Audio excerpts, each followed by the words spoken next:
السلام علیکم ورحمۃ اللہ۔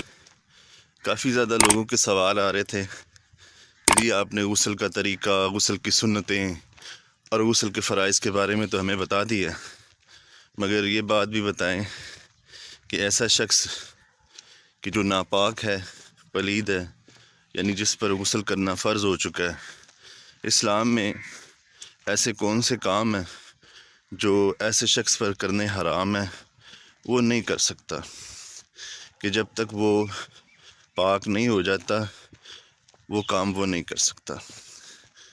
تو وہ 5 قسم کے کام ہیں جو ہر جنبی پر، ایسے شخص پر جس پر غسل فرض ہو چکا ہے، وہ نہیں کر سکتا۔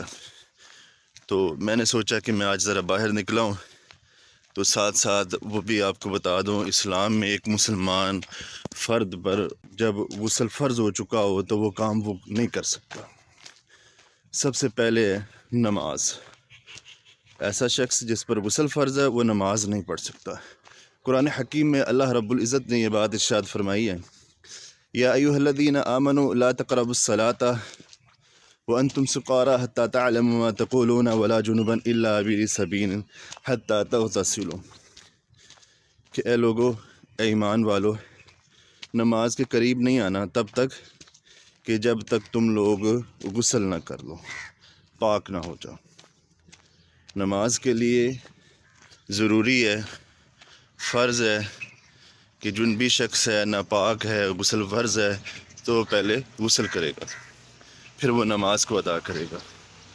اور دوسرا کام جو ناپاک شخص پر، جس پر غسل فرض ہے، اس پر کرنا حرام ہے، وہ طواف ہے، یعنی خانہ کعبہ بیت اللہ کا طواف کرنا ایسے شخص پر حرام ہے۔ وہ تب تک طواف نہیں کر سکتا، طواف بیت اللہ نہیں کر سکتا کہ جب تک وہ پاک نہ ہو جائے۔ پھر اس کے بعد آتا ہے تیسرا کام۔ تیسرا کام ہے جی قرآن کو چھونا، قرآن کو ہاتھ لگانا۔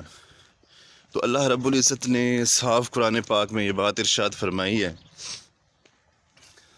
لا یمسہ الا المطہرون، کہ جب تک تم پاک نہ ہو جاؤ، صاف نہ ہو جاؤ، پاکی نہ حاصل کر لو، تب تک تم نے قرآن حکیم کو نہیں چھونا، قرآن پاک کو ہاتھ نہیں لگا سکتے۔ پہلے پاک ہونا ضروری ہے قرآن پاک کو ہاتھ لگانے کے لیے۔ اب کیونکہ اہل علم لوگ میری ویڈیوز دیکھتے ہیں تو ان کا یہ سوال ہوگا کہ جی اللہ کے نبی نے، جناب محمد رسول اللہ صلی اللہ علیہ وسلم نے خطوط لکھے تھے کافروں کے نام، تو ان خطوط میں قرآنی آیات بھی تھی، بسم اللہ الرحمن الرحیم بھی تھی، اور چیزیں بھی تھی، وقتاً فوقتاً جب بھی لکھتے تھے۔ تو یہاں پہ یہ بات ہے کہ کسی بھی رسالے میں ایک آیت لکھی ہوئی ہو تو وہ قرآن کے حکم میں نہیں جاتی۔ قرآن ایک مکمل مصحف ہے، ایک آدھی آیت کا نام قرآن نہیں ہے، تو وہ قرآن میں نہیں جاتی۔ پھر اس کے بعد چوتھی چیز جو ہے کہ قرآن حکیم پڑھنا۔ ایسا شخص جس پر غسل فرض ہے، کیا وہ قرآن پاک پڑھ سکتا ہے؟ قرآن پاک کو ہاتھ تو نہیں لگا سکتا۔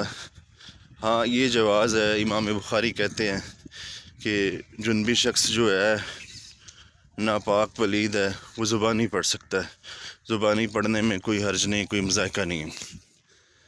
پھر اس کے بعد 5ویں چیز آتی ہے کہ ایسا شخص جس پر غسل فرض ہے وہ مسجد میں نہیں جا سکتا،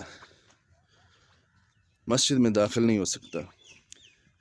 پہلے یہ تھا کہ صحابہ کرام کے گھروں کے دروازے جو ہیں وہ مسجد میں کھلا کرتے تھے، کیونکہ ان کے گھر مسجد کے ساتھ ساتھ تھے، تو مسجد میں داخل ہو کے اپنے گھر میں داخل ہوا کرتے تھے اور پھر اپنے گھر سے نکل کے مسجد میں آیا کرتے تھے۔ تو آپ صلی اللہ علیہ وسلم نے یہ بات ارشاد فرمائی کہ میں کسی بھی جنبی شخص پر، حائضہ عورت پر، یعنی ایسی عورت جس پر غسل فرض ہے، اور پھر ایسا مرد جس پر غسل فرض ہے، ضروری ہے، میں اس کے لیے جائز قرار نہیں دیتا کہ وہ مسجد میں آئے۔ تو صحابہ کرام ٹھہر گئے، انہوں نے اپنے گھروں کو، دروازوں کو جو ہے نا وہ باہر نہیں نکالا۔ یہ حضرت عائشہ رضی اللہ تعالی عنہا کی حدیث ہے کہ صحابہ کرام انتظار کرتے رہے کہ چلو کوئی رعایت نکل سکتی ہے، شاید ہو سکے۔ تو کیا ہوا، اللہ کے نبی آئے، انہوں نے دیکھا کہ انہوں نے اپنے گھروں کے دروازوں کو چینج نہیں کیا، یعنی مسجد سے باہر نہیں نکالا۔ تو آپ صلی اللہ علیہ وسلم نے ارشاد فرمایا کہ فوراً اپنے گھروں کے دروازوں کو مسجد سے باہر نکالو۔ اور کسی بھی مسلمان پر یہ بات جائز نہیں ہے کہ وہ جنبی ہو یا حائضہ ہو، اس پر غسل فرض ہو چکا ہو تو وہ مسجد میں آئے، مسجد میں ٹھہرے۔ کسی بھی مسلمان کے لیے جائز نہیں ہے یہ بات کہ وہ مسجد میں آئے اور جنبی ہو۔ یہ تھی وہ 5 چیزیں جو میں نے آپ کی گوش گزار کی ہیں کہ ایسا شخص جس پر اسلام نے غسل کو فرض کر دیا وہ ان کاموں سے پرہیز کرے، اس پر یہ کام کرنے حرام ہے۔ حضرت ابو ہریرہ رضی اللہ تعالیٰ عنہ کی حدیث ہے، کہتے ہیں کہ اللہ کے نبی نے ہر مسلمان فرد پر یہ بات واجب قرار دی ہے، ضروری قرار دی ہے کہ وہ ہفتہ میں 1 دن ضرور غسل کیا کرے، یعنی سر کو دھویا کرے، اپنے سارے بدن کو دھویا کرے، یہ لازم قرار دی ہے۔ تو آپ لوگوں کا تقاضا تھا کہ جی ہمیں بتایا جائے اسلام میں کون سے ایسے کام ہیں کہ جنبی پر یا حائضہ پر یا ایسے شخص پر جس پر غسل فرض ہے وہ نہیں کر سکتا۔ تو آپ کے گوش گزار کر دیے گئے ہیں۔ بارک اللہ۔ السلام علیکم ورحمۃ اللہ وبرکاتہ۔